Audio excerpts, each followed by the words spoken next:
नमस्कार दोस्तों, आपका हरबोला सर सरस्वती ट्यूटोरियल मेरे YouTube चैनल पर स्वागत है। दोस्तों, कल मैंने अपने वीडियो में आपको मौर्य साम्राज्य के बारे में बतलाया था। तो मौर्य साम्राज्य में आज हम मौर्य प्रशासन को जानेंगे। ये जानना हमको बहुत जरूरी है क्योंकि ये आपके सिलेबस यानी उत्तराखंड पीसीएस के सिलेबस में प्री के सिलेबस में दिया गया है। तो मौर्य प्रशासन के बारे में जानते हैं। अब हम देखिए, तो मौर्यकालीन प्रशासन में यह हमारी पहली वीडियो है। तो इसमें देखिए, सबसे पहले हम जानेंगे केंद्रीय प्रशासन यानी सप्तांग सिद्धांत। ये कौटिल्य के अर्थशास्त्र में जो है सप्तांग सिद्धांत जो है दिया गया है। सप्तांग सिद्धांत का वर्णन है। तो इसमें सप्तांग सिद्धांत है क्या जानते हैं। कौटिल्य के अर्थशास्त्र में राज्य के 7 तत्वों का वर्णन किया गया है। ये 7 तत्व कौन से हैं यहाँ पे जानिए। तो 7 तत्व हैं। देखिए, पहला है स्वामी का मतलब होता है राजा। दूसरा तत्व आता है अमात्य का मतलब होता है मंत्री या उच्च अधिकारी, जैसे आईएएस ऑफिसर वगैरह, जैसे इस तरह से। ठीक है, तो अमात्य मंत्री या उच्च अधिकारी हो गए। तीसरी बात आती है, देखिए, जनपद बताया। जनपद में क्या चीज जनपद में आती है, क्षेत्र तथा जनसंख्या। अगला चौथा नंबर जो है वो है दुर्ग का मतलब आप जानते हैं, दुर्ग का मतलब होता है किला। पांचवा नंबर आता है कोष का, ट्रेजरी का। और छठा नंबर है बल यानी सेना। राजा के पास कितना बल है, कितनी सेना है, इसके बारे में। अगला है सातवां मित्र यानी राजा की मित्रता किससे है, यानी 7 तत्वों का वर्णन किया गया है। और ये 7 तत्व सप्तांग सिद्धांत के नाम से जाने जाते हैं। तो राजा को 7 तत्वों की आत्मा कहा जाता है, यानी किसमें, सप्तांग सिद्धांत में ही राजा को क्या कहा जाता है, इन 7 तत्वों की आत्मा, यानी राजा सब में सर्वोपरि है। मौर्य शासन कैसे चलता है, देखिए दोस्तों, मौर्य शासक जो होता है पितृसत्तात्मक राजा होता है, यानी पिता के बाद उसका बेटा ही राजा बनेगा। मौर्य प्रशासन में राजा के बाद उसका बेटा ही राजा बनता है, यानी पितृसत्तात्मक समाज सत्ता चलती थी वहां पे। अशोक अपने बृहद शिलालेख 6 में क्या कहता है, देखिए वह क्या कहता है, सभी मनुष्य मेरी संतान है, यानी सभी मनुष्य मेरी संतान है, यानी अशोक क्या है, अपनी संतान के गार्जियन है, अपने प्रजा के गार्जियन है। अब राजा के पास जो नंबर आता है, पहला राजा का नंबर आया, दूसरा मंत्रिमंडल। देखिए, मंत्रिमंडल यानी कौटिल्य के अनुसार जैसे रथ दोनों पहियों पर चलता है, उसी प्रकार बिना मंत्रिमंडल का शासन राजा द्वारा अकेले नहीं चलाया जा सकता। यानी राजा को शासन करना है तो उसको मंत्रिमंडल की आवश्यकता भी होगी दोस्तों। यानी मंत्रिमंडल राजा के बाद जो स्थान आता है वो आता है मंत्रिमंडल का। और दूसरी बात, कौटिल्य क्या बताते हैं यहाँ जानिए। कौटिल्य उनकी भर्ती एवं योग्यता हेतु उनके द्वारा उत्तीर्ण की गई परीक्षा का उल्लेख किया जाता है। यानी कोई भी पद वो मंत्रिमंडल में किसी को मंत्री बनाएंगे तो यानी उसकी योग्यता के अनुसार बनाएंगे, बिना योग्यता के वो किसी भी मंत्री को नहीं बनाएंगे। उसके लिए भर्ती परीक्षा का उन्होंने अपने उसमें उल्लेख किया है, अर्थशास्त्र में कौटिल्य ने उल्लेख किया है। अगली बात हम आपको बताते हैं अमात्य एक प्रकार का प्रशासनिक अधिकारी है। दोस्तों ध्यान दीजिएगा यहाँ पे कि जो अमात्य होता है यह एक प्रशासनिक अधिकारी है, या इसको हम नागरिक प्रशासक भी कह सकते हैं। और इसकी नियुक्ति उच्च प्रशासनिक एवं न्यायिक पदों पर होती थी, यानी जो न्याय से संबंधित पद होते थे या उच्च प्रशासनिक पद होते थे तो उसमें इसकी अमात्य की नियुक्ति होती थी। ये अधिकारी जानिए ब्रिटिश कालीन आईसीएस, यानी आईसीएस जो है ब्रिटिश काल में जो है सिविल सर्विस परीक्षा पास करते थे, उनको आईसीएस परीक्षा को पास करना होता था। और आजकल के समय के हिसाब से आईएएस, यानी आईएएस भारतीय प्रशासनिक सेवा को आईएएस कहते हैं, तो इसके समान होता था। यानी जो अमात्य का पद होता था किसके समान होता था, आईएएस के समान होता था। यानी एक सचिव की पोस्ट या फिर एक जिलाधिकारी की पोस्ट जैसे होती है उसको आईएएस की परीक्षा पास करनी होती है, उसी प्रकार जो उसमें जो ये अमात्य की नियुक्ति होती थी, यानी अमात्य किसके समान होता था, ब्रिटिश कालीन आईसीएस के समान और आजकल के आईएएस के समान वो पद होता था। और अगली बात मैं आपको यहाँ थोड़ा सा बता दूं कि ये जो पद होते थे, ये पद परिचितों को, यानी जो राज परिवार से संबंधित होते थे उनको ज्यादा मिलते थे। जो राज परिवार से जिनका संबंध होता था, ऐसे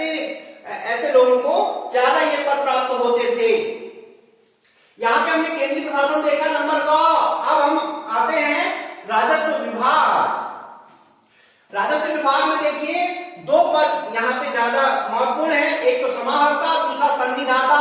अब ये समाहर्ता का क्या काम होता है, देखिए इसके पास राज्य के राजस्व का प्रभार था, यानी राज्य का जो भी ट्रेजरी जो भी आता था उसका प्रभार, यानी मुखिया जो होता था समाहर्ता कहलाता था। और यह समाहर्ता क्या करता था, ये महालेखा तो प्रेषक होता था, महालेखापाल जो होता था उसके कार्यों का निरीक्षण करना इसका मुख्य काम होता था। समाहर्ता का काम क्या होता था, जो महालेखपाल होता था उसके कार्यों को देखना, उसके कार्यों को निरीक्षण करना इसका काम होता था। अगला इसमें देखिए पद जो है वो है संविधाता। अब ये संविधाता क्या काम करता, देखिए ये मुख्य कोषाध्यक्ष के रूप में समाहर्ता की सहायता करता है। ये क्या काम करता है, कोषाध्यक्ष का, कोष का अध्यक्ष का काम जो है समाहर्ता करता था और संविधाता करता था और समाहर्ता की ये सहायक होता था, यानी इसकी सहायता करता था। अगली बात देखिए यहाँ पे सैन्य विभाग, इसी में जो आता है राजस्व विभाग में सैन्य विभाग भी है। तो यहाँ पे सैन्य विभाग के बारे में जानना बहुत जरूरी है। इतने ज्यादा इससे महत्वपूर्ण क्वेश्चन इससे बनेगा नहीं, लेकिन फिर भी हमें ये जानना जरूरी है क्योंकि हम प्रशासन पढ़ रहे हैं तो ये जानना हमारे बहुत जरूरी है। तो इसको जान के हमें ये पता चलेगा कि मौर्य राजा था तो उसके पास कितनी बड़ी सेना थी। ठीक है, तो मौर्य सेना में 6 लाख पैदल सैनिक, 30,000 घुड़सवार और 9,000 हाथी और 8,000 रथ थे। तो इसका मतलब मौर्य शासक के पास एक विशाल सेना का भंडार था। सेना के सेनापति के नियंत्रण में थी। सेना का जो सेनापति था उसका जो नियंत्रण होता था वो विभिन्न विभागों के अध्यक्षों पर होता था। ठीक है, जो सेना जो थी सेनापति के नियंत्रण में थी, यानी सेना पर सेनापति का नियंत्रण चलता था और सेनापति के अंदर जो थे, जो विभिन्न विभागों के अध्यक्ष थे वो सेनापति के अंडर होते थे। और वो पद क्या होते थे, जैसे पदाध्यक्ष जो है पैदल सेना का जो है अध्यक्ष हो गया, अश्वाध्यक्ष अश्वी सेना का अध्यक्ष हो गया, हस्त्याध्यक्ष हाथी की सेना का अध्यक्ष हो गया, रथाध्यक्ष रथों की सेना का अध्यक्ष हो गया। तो अलग विभागों में जो थी सेना बटी थी, तो उन विभागों के अध्यक्ष जो होता था, उन सभी विभागों का जो कार्यभार होता था वो सेनापति के हाथ में होता था। अगला इसी में हम जानेंगे वाणिज्य उद्योग विभाग। ठीक है, तो यह विभाग वस्तुओं के थोक फुटकर मूल्यों पर नियंत्रण रखता था, यानी बाजार पर पूरा नियंत्रण जो था वाणिज्य और उद्योग विभाग का लगा रहा था। तो ये काम क्या होता था, बिल्कुल मूल्यों पर नियंत्रण करना बहुत जरूरी है, ना मूल्य ज्यादा बढ़ जाए कि जिससे जनता को मुसीबत आ जाए। ठीक है, यह विभाग अपने अध्यक्षों द्वारा बाजार में वस्तुओं की आपूर्ति सुनिश्चित करता था, यानी जो अध्यक्ष होंगे इस विभाग में उन अध्यक्षों के द्वारा क्या होता था, जो बाजार में वस्तुओं की आपूर्ति होती थी उसका नियंत्रण रहता था। माप तौल पर नियंत्रण, अगली जो नियंत्रण रहता था वो किस पर रहता था, माप तौल पर नियंत्रण रहता था और सीमा शुल्क लगाता था। यह क्या करता था, सीमा शुल्क भी क्या करता था, लगवाता था यह विभाग। अगली बात देखिए न्याय एवं पुलिस विभाग। अब ये न्याय एवं पुलिस विभाग क्या करता था, तो इसमें क्या है, यहाँ पे जाने 2 प्रकार के न्यायालय का यहाँ पे कौटिल्य के अर्थशास्त्र में उल्लेख मिलता है। तो ये 2 प्रकार के न्यायालय कौन कौन से हैं, एक है धर्मस्थीय न्यायालय और दूसरा है कंटक शोधन। ठीक है, तो धर्मस्थीय का संबंध जो है ये समझिए कि दीवानी न्यायालय हो गया है, और कंटक शोधन जो है ये फौजदारी अदालत होगी। यदि कोई फौजदारी का काम करेगा तो उसको दंड भी दिया जाएगा। तो ऐसा जो था ये कंटक शोधन एक न्यायालय था। तो मुख्य न्यायाधीश को, जो मुख्य न्यायाधीश होता था उसको धर्मकारीन कहा जाता था, यानी जो मुख्य न्यायाधीश होगा उसको धर्मकारीन कहा जाएगा। जिलों में अधीनस्थ न्यायालय थे जो अमात्य तथा प्रदेशी के अंतर्गत थे, यानी हर जिले में एक न्यायालय के नीचे भी एक न्यायालय था जिसको अधीनस्थ न्यायालय कहते थे, और इसका जो अधिकारी होता था वो किसके अंतर्गत थे, अमात्य। ठीक है, और प्रदेशी के अंतर्गत ये आते थे।